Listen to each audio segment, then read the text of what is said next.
Okay, you can begin. Good afternoon, sir. Good afternoon, class.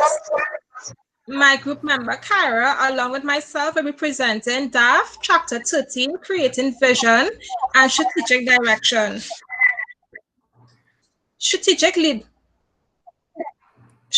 leadership. What is strategic leadership?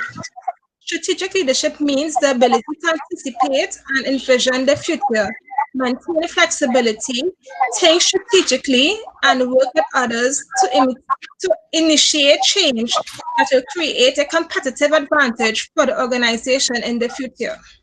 In our fast-changing world, leaders are forced with the bewildering array of complex and ambiguous information, and no two leaders will see things the same way or make the same choices and decisions. Strategic leadership is responsible for the relation of external environment to choices and about vision, mission, strategy, and the implementation.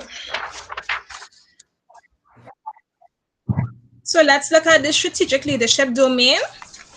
At the top, we have vision, mission, and then we have strategy. Then we have architect of alignment and implementation. Let's go into vision. Are you guys familiar with your company's vision, or do you, our class members, have your own visions of what you want that you may want to share with us?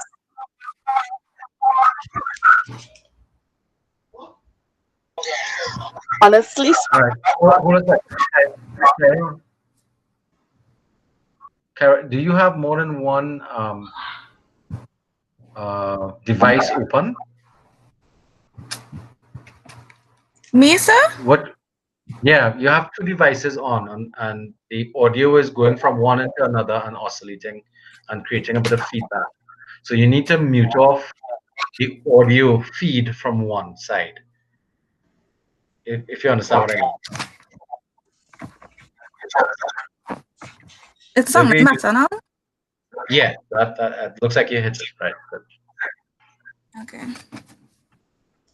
So does anybody want to share the vision of the company or the vision that they may have for themselves?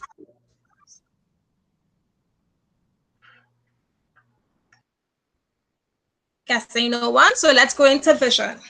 What is vision? An attractive, ideal future that is credible yet readily available. Vision links the present to the future. Vision energizes people and garners commitment.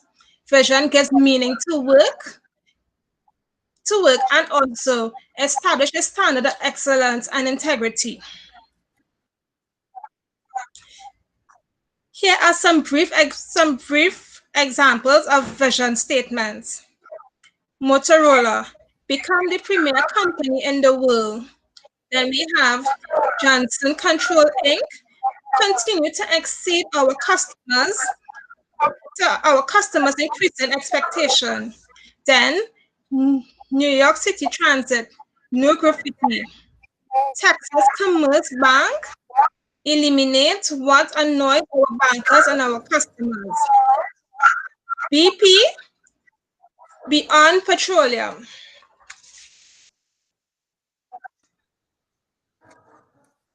A strong, inspiring vision have been associated with higher organizational performance. When people are encouraged by a picture of what organizations can be in the future, they can help take it there. Vision is an important aspect of traditional leadership. Traditional leadership type articulates vision that presents a high optimistic view of the future and expresses high confidence that the better future can be realized. The nature of vision.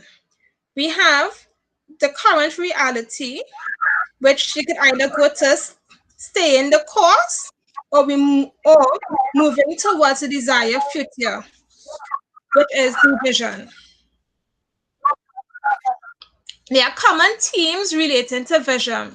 The first theme is vision has a broad appeal. A vision can be achieved through people. Many visions fail to adequately involve the employees.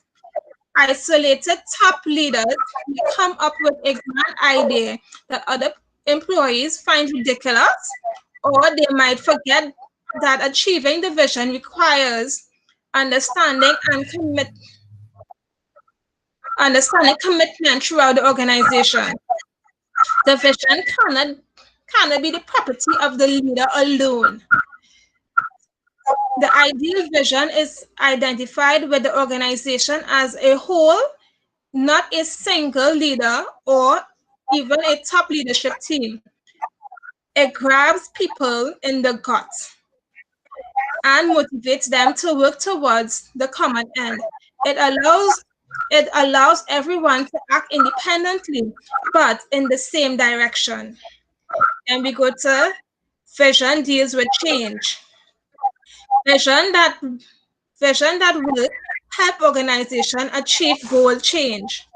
Vision is about action and challenges people to make important changes towards a better future.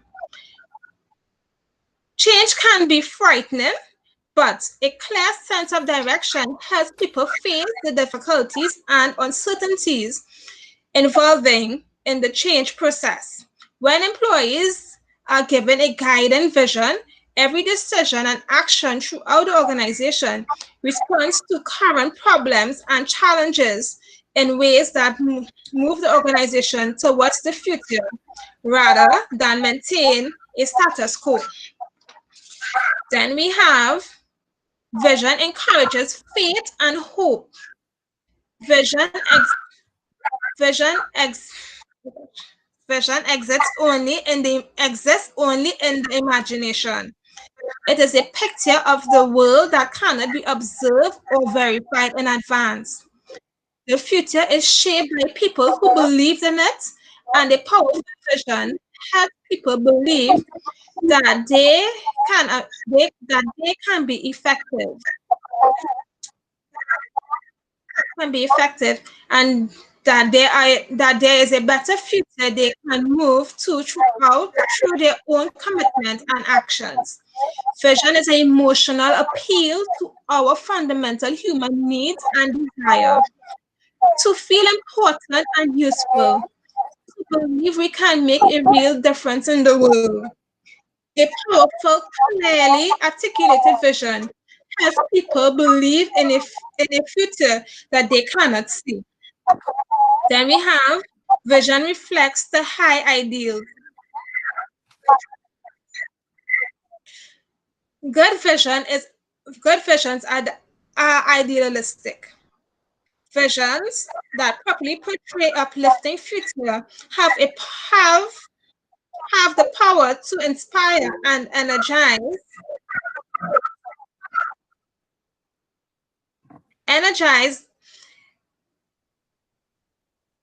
how to energize good vision and idealistic vision that properly are uplifting future and have the power to inspire and energize people. Vision vision defines the destination and the journey. A good vision for the future includes specific outcome that the organization wants to achieve.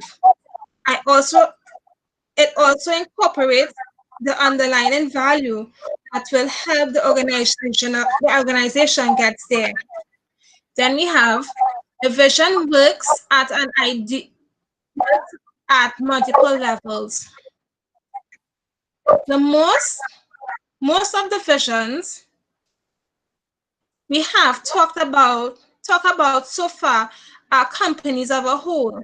However, divisions, departments, and individuals also have visions, which are just important and powerful. Successful individuals have a clear mental picture of their visions and how to achieve it. People who do not have a clear vision of the future have less chance of success.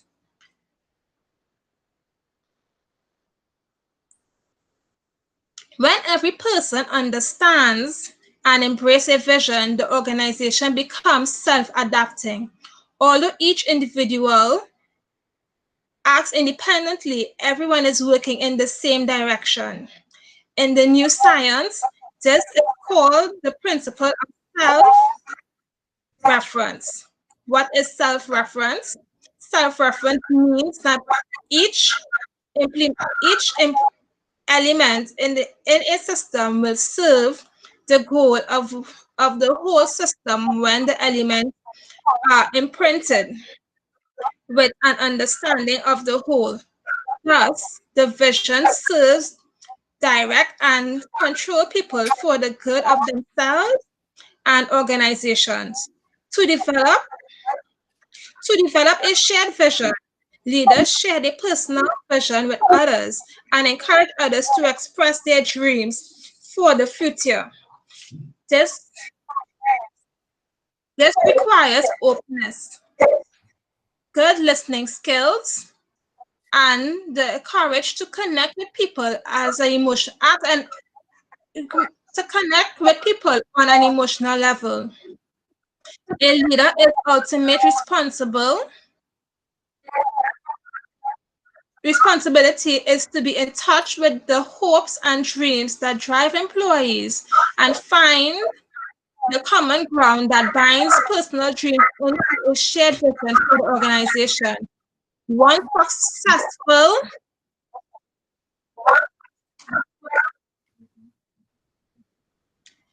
one, suc- one successful top leader puts it, my job fundamentally is listening to what the organization is trying to say, then making sure it is forcefully articulated. Another successful leader refers to leadership as discouraging the company's destiny by having the courage to follow it.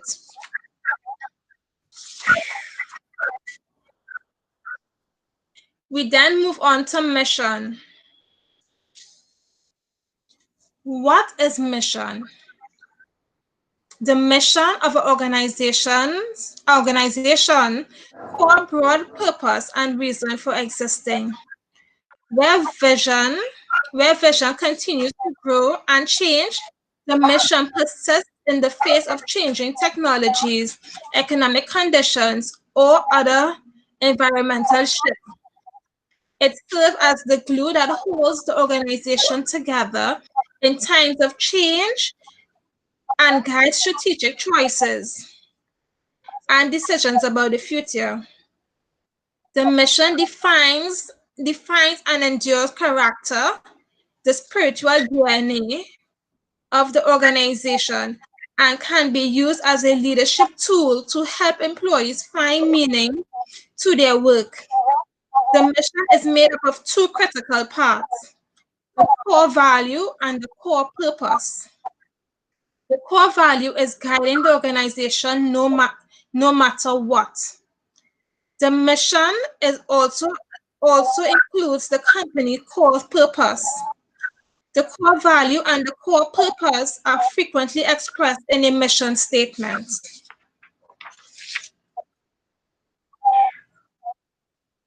Then we move on to the leadership framework, a leadership framework of noble purpose. We have the first line we have discovery, which the description will be finding new. Then we have excellence, altruism, and heroism. So now I'm going to explain each of them to you. Discovery. Many people are inspired by the opportunity to find or create something new. Discovery for its own sake can serve as a noble purpose. It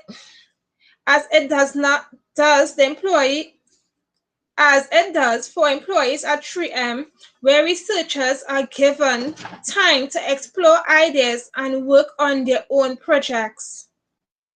This type of purpose inspires people to see the adventure in their work and experience the joy of their pioneer and entrepreneurial spirit. Then we have excellence. With this approach, leaders focus people on being the best, both of both of an individual and an organizational level. Excellence, organizational level. Excellence is defined by the work itself rather than customers. Indeed, organizations that pursue excellence would rather turn customers away than compromise their quality. In companies with excellence as a guide purpose, managers and employers are treated as value resources and provided with the provided with the support to perform at their peak. People are motivated by the opportunity and experience, rewarded and personal fulfillment. Altruism.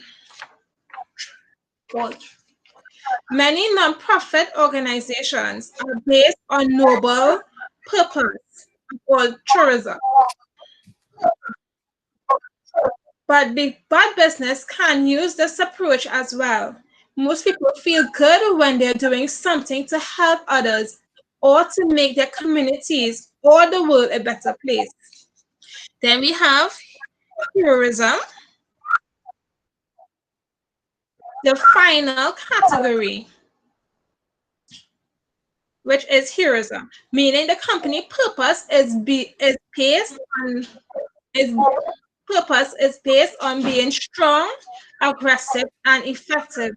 Companies with this basis of noble purpose often reflects almost almost an obsession with winning. Companies that Companies that remain successful over the term have top executives who lead with noble purpose. A well-chosen noble purpose taps into the emotions and the instincts of employees and customers and can be contributed to a better morale, greater innovativeness, and higher employees and organizational performance. I now hand you over to Kira, sorry.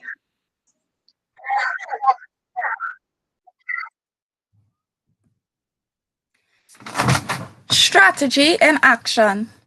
Strong missions that reflect on noble purpose and guiding visions are both important, but they are not enough alone to make strong, powerful organizations. For organizations to succeed, they need ways to translate vision, values, and purpose into action. Which is the role of strategy? Formulating strategy is the hard, serious work of taking a specific step toward the future. What is strategic management? This is a set of decisions and actions used to formulate and implement specific strategies that will achieve a competitively superior fit between the organization and its environment to achieve organizational goals. It is the leader's job to find this fit and translate it into action. What is strategy? This can be defined as a general plan of action that describes resource allocation and other activities for dealing with the environment and helping the organization attain its goals. Some examples of strategy could be improving customer service or targeting a younger market. Deciding where to go. Developing effective strategy requires actively listening to people both inside and outside the organization, as well as examining trends and discontinuities in the environment that can be used to gain an edge. Rather than reacting to environmental changes, strategic leaders study the events that have already taken place and act based on their anticipation of what the future might be like. In formulating strategy, leaders ask questions such as, where's the organization now?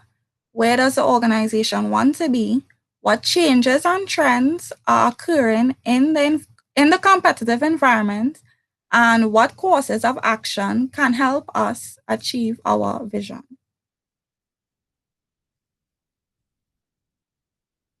To improve the chance of success, leaders develop strategies that focus on three main qualities: core competence, synergy, and value. Core competence is related to something the organization does extremely well in comparison to competitors.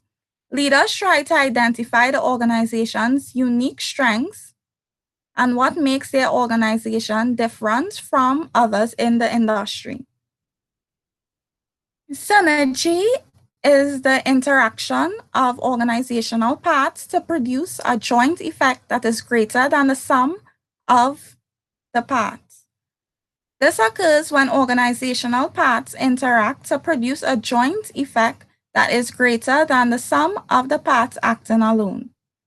As a result, the organization may attain a special advantage with respect to cost, market power, technology, or employee skills. One way companies gain synergy is through alliances and partnerships. Value.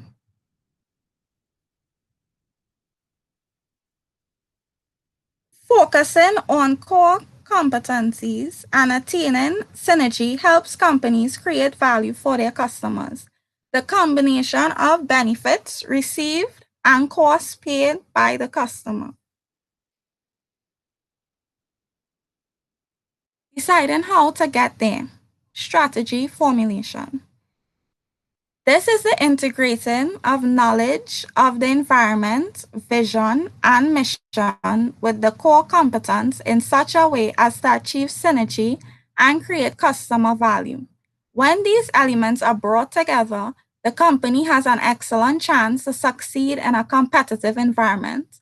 But to do so, leaders have to ensure that strategies are implemented, that actual behavior within the organization reflects the desired direction. Strategy implementation. Putting strategy into action by adjusting various parts of the organization and directing resources to accomplish strategic goals. Strategy is implemented through specific mechanisms, techniques, or tools for directing organizational resources to accomplish strategic goals. This is the basic architecture for how things get done in the organization. Strategy implementation is the most important as well as the most difficult part of strategic management. And leaders must carefully and consistently manage the implementation process to achieve results. Strategy implementation involves using several tools or parts of the organization that can be adjusted to put strategy into action. Strong leadership is one of the most important tools for strategy implementation. Follower support for the strategic plan is essential for successful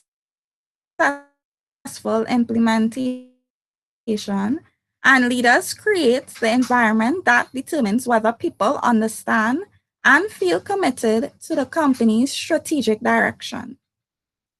People who feel trust in their leaders and commitment to the organization are typically more supportive of strategy and put forth more effort to implement strategic decisions.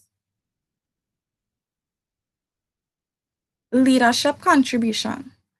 Although good leadership calls for actively involving everyone, leaders are still ultimately responsible for establishing direction through vision and strategy. When leadership fails to provide direction, organizations struggle. So I'll be reading a little story about how leadership contribution impacts the company. So, in the waiting lounge of a fine lakeside restaurant, a sign reads, "Where there is no hope in the future, there is no power in the present." The owner explains its presence there by telling the story of how his small, picturesque village, with its homes and businesses, was sacrificed to make way for a flood control project. After losing their fight to reserve the decision, to reverse the decision, most business leaders simply let their businesses decline and die. Soon, the only people who came to the village did so to eat at the cheery little diner, whose owner became the butt of jokes because he continued to work so hard. Everyone laughed when he chose to open a larger and fancier restaurant on the hill behind the village. Yet, when the flood control project was finally completed, he had the only attractive restaurant on the edge of a beautiful, newly constructed lake that drew many tourists. Anyone could have found out, as he did, where the edge of the lake would be. Yet, most of the business owners had no vision for the future. The restaurant owner had a vision and he took action on it. Hopes and dreams for the future are what keeps people moving forward. However, for leaders to make a real difference, they have to link those dreams with strategic actions. Vision has to be translated into specific goals, objectives, and plans so that employees know how to move toward the desired future. Lincoln strategic vision and strategic action. So in the diagram below, you'll see four types of leaders: the dreamer, the uninvolved, the effective leader, and the doer. A person who is low both on providing vision and stimulating action is known as the uninvolved, and they are not really a leader. A person that is high on action and low on vision is a doer. And he or she may be a hard worker and dedicated to the job and the organization, but the doer is working blind. Without a sense of purpose and direction, activities have no real meaning and do not truly serve the organization, the employees, or the community. On the other hand, the dreamer is good at providing a big idea with meaning for self and others. This leader may effectively inspire others with a vision, yet he or she is weak on implementing strategic action. The vision in this case is only a dream, a fantasy, because it has little chance of ever becoming reality. And to be an effective leader, both dreams must be big and transform. They must have dreams and they must be able to transform these dreams into significant strategic action, either through his or her own activities or by hiring other leaders who can effectively implement vision and strategy. For example, Steve Jobs of Apple has been hailed as a visionary leader whose dream of merging the worlds of technology and creative design keep Apple on the cutting edge.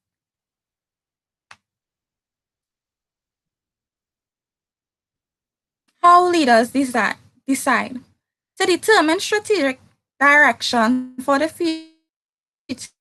future, leaders look inward, outward, and forward. Leaders scan both the internal and external organizational environment to identify trends, threats, and opportunities for the organization. Organizations need both a broad and inspiring vision and an underlying plan for how to achieve it. To decide and map a strategic direction, leaders strive to develop industry foresight based on trends in technology, demographics, government regulations, values, and lifestyles that will help them identify new competitive advantages.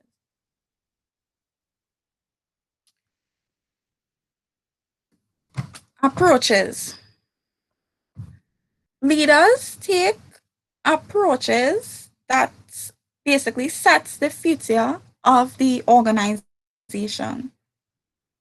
One of the approach that they take is the SWOT analysis, and we know that analyzes the strengths, the weaknesses, opportunities, and threats that affect organizational performance. Leaders using situation analysis obtain external information from a variety of sources, such as customers, government reports, suppliers, consultants, or association meetings.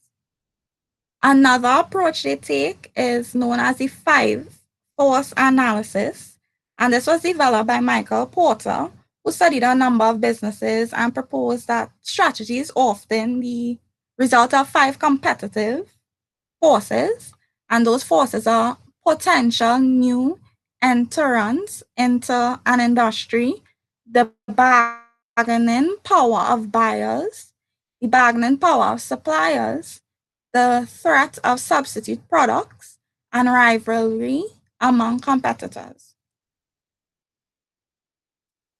The leader's impact. When leaders link vision and strategy, they can make a real difference for their organization's future. A leader's greatest discretion is often over strategic vision and strategic action. Studies found that leader succession was associated with improved profits and stock prices. The emergent focus on teams is more realistic in some ways than focusing on individual leadership. In a complex environment, a single leader cannot do all things. An effective team may have a better chance of identifying and implementing a successful strategy, of discerning an accurate interpretation of the environment, and of developing internal capability based on empowered employees and a shared vision. Without a capable and effectively interacting top leadership team, a company may not adapt readily in a shifting environment. Although research in the area of leader impact is still relatively limited, it does not seem to affirm the belief that the choices leaders make have significant impact on an organization's performance. In conclusion, to establish organizational direction, one must first create a vision and a strategy. A good vision can motivate and help persons in an organization get excited about their job and increase their commitment to the organization. A vision is the future state that is desired for the company, and a strategic plan is how they advance from getting where they are now to where they want to be in the future. And that brings me to the end of our presentation. Any questions? Yes, I have a question. Sometimes Yeah. people they mix up the two with a vision statement and a mission statement. Would you say that a vision statement and a mission statement is the same thing? No, it's not. The vision is about where the company sees itself in the future, and the mission statement is more or less what the company want to be able to provide for their customers. I Okay. agree. I Mhm. what Emery. Go ahead. Go ahead, Gisha. I I agree with what you said. Yes, a mission because The thing is, if you look at the mission statement, it actually defines what the organization is also about as well, right in the mission statement. So, like in the mission statement, you'll have something like providing quality service, to customers and stuff. But in terms of, as why you put a good vision can motivate. Now the see thing is, even though for me, from where I'm working, even though a good vision is supposed to motivate, this is where the leadership comes down as well, because if the employee doesn't understand the vision of the company, leaders are there to steer the employees into the right direction as well, to understand. And I think the motivation also comes when the collective understanding, both employee and leader understand the vision. But you're right, a good vision can motivate and help persons in an organization get excited about their job. But I mean, you don't really see that much excitement these days. But yeah, it's supposed to. It's supposed to. Your guys did a very good job. Um, and as I said, a leader is a standalone thing as well. I think it's just a part you was talking about leadership is a standalone and you need teams. Yeah. Yeah. Yeah. So on a point of clarification, Yeah. on a point of clarification, in terms of the situation that you're talking about here between the difference between a vision and mission statement, a vision is think about it from this perspective. A vision is the destination and the mission is the journey. So the vision is where you want to be, and the mission is what you must do to get there. That makes sense? Yes, it makes sense a lot. Okay. Yes, it does. And so I just want to say, in addition to what Keisha is saying and to what it is very important too for employees to know the vision and the mission of the company. Because when Makeda had asked if anybody could share their vision statement, I'm a little embarrassed to say no, that while she asked that question, I was on Google trying to Google my company's vision statement, which is bad because I have been with my company for 19 years. 19 years, and I could not even share my vision statement because I couldn't remember what it was. I really can't remember. It is important. I can't remember the vision and the mission statement. Listen, the thing is, like it worked by us. Even I can't remember it right now. It's done my desk. When I reach the work, it's done my desk, so I can't see it. So yeah. But I couldn't so even I remember see it every day. clues. I couldn't even remember clues. That's to tell you how bad Well, I that's am. actually part of the responsibility of organization, which is to, from time to time, reinforce the vision and mission statements that the organization has. So, for example, Keisha was saying on her desk she has some document or something that's there that allows her to remember and refresh her memory about it. And that's something that I guess the organization presented or projected for you. So I have four. I have four posters around my area, around my office, with the mission statement, the vision statement, the core value. So I don't have an excuse. I don't have an excuse. I am that bad. I don't have an excuse. Well, I'm glad you were saying it or not me. Well, yeah, so that have to go into my self-analysis. One of the things that I you mean, can also do is to look in at the application of vision and mission statements for yourself from a personal perspective, when it comes to leadership and leadership potential, but also in your personal lives. You must have some vision of where you see yourself in the future, and the mission would be those things that you put in place to get and achieve that vision. Now, the vision can be simple or they can be very elaborate, but it's really just left up to the individual to make sure that they are meaningful, realistic. So that's where we could use the acronym from groups and teams where we met the SMART, and I had to explain the SMARTer, an acronym. So goals must be specific, measurable, attainable. Do you remember that? Realistic, time bound, and I added Yeah. DER, ethical and environmentally sensitive, and resourced. Do you all remember those things? Right. So Yes, sir. again, you see from one chapter to the other, there's overlap and there's connectivity to an entire picture that they're trying to present to you with a combination of these two textbooks to be able to develop the skills necessary to become effective leaders. All right, ladies, thank you so much. That was an excellent presentation. I'm going to pause the recording now so that we can discuss any sort of other issues that may have come up.